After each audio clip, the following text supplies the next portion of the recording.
ಜಾತ್ಯತೀತ ಜನತಾದಳದ ವತಿಯಿಂದ ಬಿಡದಿ ಟೌನ್ಶಿಪ್ ವಿರೋಧಿಸಿ ಬೈರಮಂಗಲದಿಂದ ಬೆಂಗಳೂರಿನ ಫ್ರೀಡಂ ಪಾರ್ಕ್ವರೆಗೆ ಆಯೋಜಿಸಿದ್ದ ಪ್ರಥಮ ದಿನದ ಪಾದಯಾತ್ರೆಯಲ್ಲಿ ಕುಮಟಾ ಹೊನ್ನಾವರ ಕ್ಷೇತ್ರದ ಜೆಡಿಎಸ್ ಮುಖಂಡ ಹಾಗೂ ಜಿಲ್ಲಾಧ್ಯಕ್ಷ ಸೂರಜ್ ನಾಯ್ಕ ಸೋನಿಯವರು ಭಾಗವಹಿಸಿದ್ದರು. ಈ ಸಂದರ್ಭದಲ್ಲಿ ಜೆಡಿಎಸ್ ರಾಜ್ಯಾಧ್ಯಕ್ಷರು ಮಾನ್ಯ ಕೇಂದ್ರ ಸಚಿವರು ಆದ ಎಚ್.ಡಿ. ಕುಮಾರಸ್ವಾಮಿ ಅವರು, ಜೆಡಿಎಸ್ ಯುವ ಘಟಕದ ರಾಜ್ಯಾಧ್ಯಕ್ಷರಾದ ನಿಖಿಲ್ ಕುಮಾರಸ್ವಾಮಿ ಹಾಗೂ ಜೆಡಿಎಸ್ ಪಕ್ಷದ ಶಾಸಕರು, ಪದಾಧಿಕಾರಿಗಳು, ಪ್ರಮುಖರು, ಮೈತ್ರಿ ಪಕ್ಷದ ನಾಯಕರು ಮತ್ತು ಸಾವಿರಾರು ಸಂಖ್ಯೆಯಲ್ಲಿ ಜೆಡಿಎಸ್ ಕಾರ್ಯಕರ್ತರು ಉಪಸ್ಥಿತರಿದ್ದರು.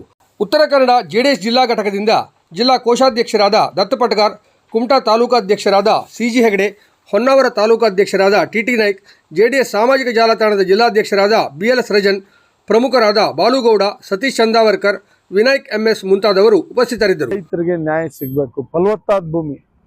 ನಾವು ಅಭಿವೃದ್ಧಿ ಪರ ಇಲ್ಲ ಅಂತಿಲ್ಲ, ಅಭಿವೃದ್ಧಿನೇ ಮಾಡಬೇಕು ಅಂದ್ರೆ ನಮ್ಮ ಕೋಲಾರ ಸಂಸದರು ಹೇಳಿದ್ದಾರೆ ಕೋಲಾರಕ್ಕೆ ಬರ್ರಿ ಅಂತ.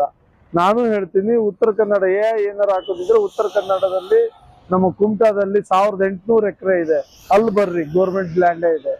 ಅಂಥದ್ದು ಎಷ್ಟೋ ಅಭಿವೃದ್ಧಿ ಪಡಿಸುವಂತ ಜಾಗ ಇದೆ, ಬರಡು ಭೂಮಿ ಇದೆ, ಅಂಥದ್ದನ್ನ ತಗೊಳ್ಳಿ. ಫಲವತ್ತಾದ ಭೂಮಿ, ಹೆಚ್ಚು ಕಡಿಮೆ 6 ಲಕ್ಷ ಲೀಟರ್ ಹಾಲು ತಿಂಗಳ ಈ ಭಾಗದಿಂದ ಬೆಂಗಳೂರಿಗೆ ಮಾಗನಗರಕ್ಕೆ ಹೋಗುವಂಥದ್ದು, ಕಾಯಿಪಲ್ಯ ಹೋಗುವಂಥದ್ದು, ರೇಷ್ಮೆ, ಹಾರ್ಟಿಕಲ್ಚರ್, ಸೆರಿಕಲ್ಚರ್ ಅಥವಾ ಈ ಅಗ್ರಿಕಲ್ಚರ್ ಇಂದ ಸಾಕಷ್ಟು ಫಲವತ್ತಾದ ಭೂಮಿ, ನೀರಾವರಿ ಭೂಮಿ, ಇದನ್ನ ಹಾಳು ಮಾಡಿ ರೈತರದಿಂದ ತೆಗೆದು ರಿಯಲ್ ಎಸ್ಟೇಟ್ ಮಾಡಕ್ ಹೋಗ್ತಾ ಇದಾರಲ್ಲ, ಅದೆಂತ ಮೂರ್ಖತನದ ಸರ್ಕಾರ, ನಾಚಿಗೇಡ್ ಸರ್ಕಾರ.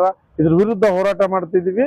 ನಮಗ್ ವಿಶ್ವಾಸ ಇದೆ, ದೇವೇಗೌಡರ ಆಶೀರ್ವಾದದೊಂದಿಗೆ ಈ ಹೋರಾಟ ಅದಕ್ಕೆ ರೈತರ ಪರವಾಗಿ ಬರ್ತದೆ, ರೈತರ ಭೂಮಿ ಬಿಟ್ಟು ಕೊಟ್ಟೇ ಕೊಡ್ತಾರೆ ಅನ್ನೋ ವಿಶ್ವಾಸ ನಮ್ಗಿದೆ. ಉತ್ತರ ಕನ್ನಡದಿಂದ ಇವತ್ತು, ನಾಳೆ, ನಾಡ್ದು ನಾವು 3 ದಿನ ನಮ್ಮ ಕುಮಟಾ ಹೊನ್ನಾವರ ವಿಧಾನಸಭಾ ಕ್ಷೇತ್ರದಿಂದ ಈಗಾಗಲೇ ಬಂದಿದ್ದೀವಿ.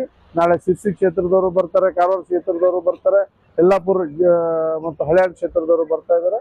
ನಾವೆಲ್ಲರೂ ಪಾಲ್ಗೊಂಡು ರೈತರ ಪರವಾಗಿ ನಿಂತು ಈ ಹೋರಾಟ ಅತ್ಯಂತ ಯಶಸ್ಸು ಮಾಡೋದ್ರ ಮುಖಾಂತರ ಜೆಡಿಎಸ್ ಯಾವಾಗೂ ರೈತರ ಪರವಾಗಿ ಅಂತ ಮತ್ತೊಮ್ಮೆ ತೋರಿಸ್ಕೊಡ್ತೀವಿ.